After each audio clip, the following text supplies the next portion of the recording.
On the last episode of the Gospel according to John, Jacob traveled to Haran, had a crazy dream, he married a pair of sisters and their maidservants, and in the process acquired a whole bunch of speckled or spotted livestock. And now he returns to the land of his father, where his brother is theoretically waiting to kill him. What's going to happen next? Find out today on the Gospel according to John.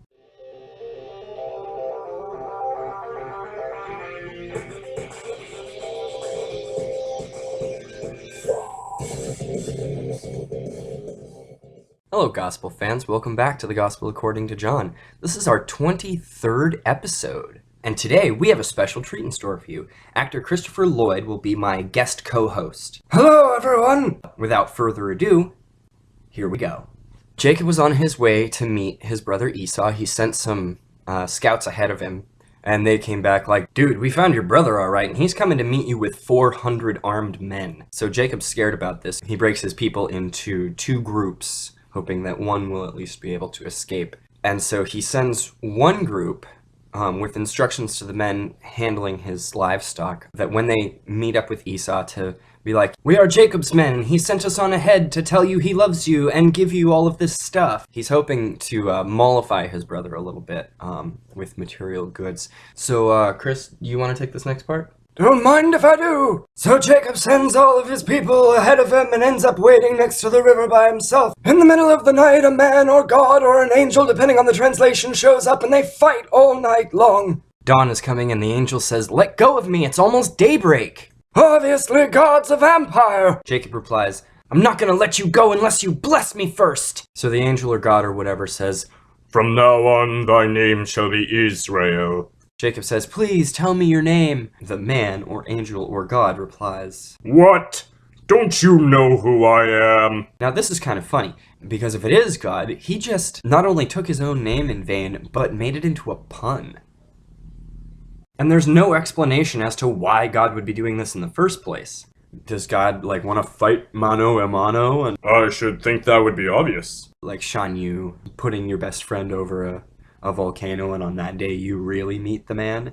Only Firefly fans are even going to get that. So Jacob continues, he meets up with his brother, and is like, "Esau, my brother, take all of this stuff I am giving to you." Now, of course, Esau has amassed great wealth in his lifetime, and he doesn't really care about Jacob's stuff.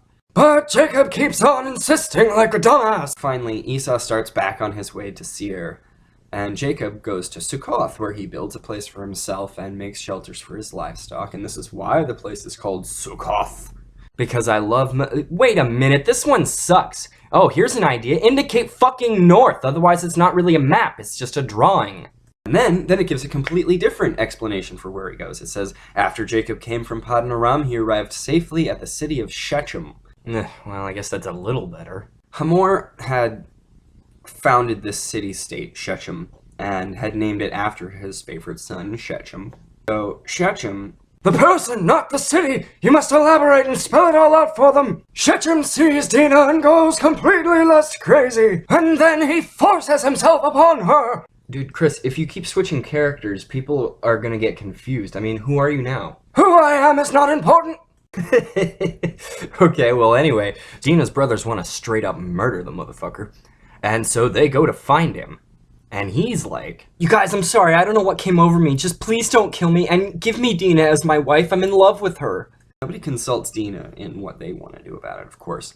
And her brothers are like, "Oh sure, you can marry our sister, but first you and all your men must be circumcised." Well, okay, that sounds like a great idea. Did they explain what circumcision is to him? So all the men in the town of Shechem get circumcised. And then while they're all still laying around on the ground like, "Oh, this sucks, why did we do this?" The sons of Jacob show up and brutally massacre every man in the city and take all the women, children, and livestock as prisoners. Jacob, however, is like, "What the fuck, you little assholes?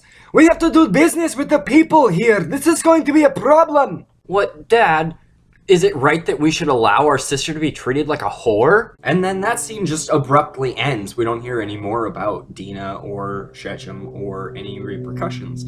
We do in the book of Yashar, however. I'd love to segue over to that, but I think we should do a separate series about the book of Yashar, actually. And then God shows up all of a sudden out of nowhere. "Hey, Jacob, Why don't you move back up to Bethel? So Jacob then says to his family, get rid of all your idols and wash your damn clothes. We're moving to Bethel. And the terror of God strikes the towns around them so that no one pursues them. Next, Deborah, Rebecca's nurse, dies and is buried under the oak outside of Bethel, so they name it Alon Bakuth. Then it says, after Jacob returned from Paddan Aram, didn't we cover this? God appears to him again and blesses him, and God said unto him, Your name has been Jacob, but from now on I'm going to call you Israel. So he named him Israel. And we already had a reason for that. I don't know why it's reiterating. God says to him, Be fruitful and multiply, I am giving this land unto you. Great Scott, that's the same bullshit he's been saying for generations. Then God went up from the place where he had talked with him, and Jacob set up a stone pillar at this place where God had talked to him, and he pours oil on it, and he calls the place where God had talked to him Bethel. And we already had another origin for why he calls it Bethel, and he's pouring oil on a rock standing upright, and this is some repetitive bullshit, Bible. Seriously. So they leave Bethel for some reason, and Rachel goes into labor, and her midwife gives her a bit of a pep talk. She breathed her last before she was dying. No shit. And she named her son Ben-Oni. But his father named him Benjamin. Well, so much for honoring the dying wishes of his favorite wife. Way to go, Jacob. So Rachel died and was buried on the way to Bethlehem. Over her tomb, Jacob set up a pillar, and to this day, that pillar marks Rachel's tomb. Let's see if we can get a Google image on that. Ah, there we go. Wow. So Israel, it starts referring to him as Israel now. Israel moved again and pitched his tent beyond Migdal Eder. While Israel was living in that region, Reuben went in and boinked his father's concubine Bilhah. Great Scott! And Israel heard of it.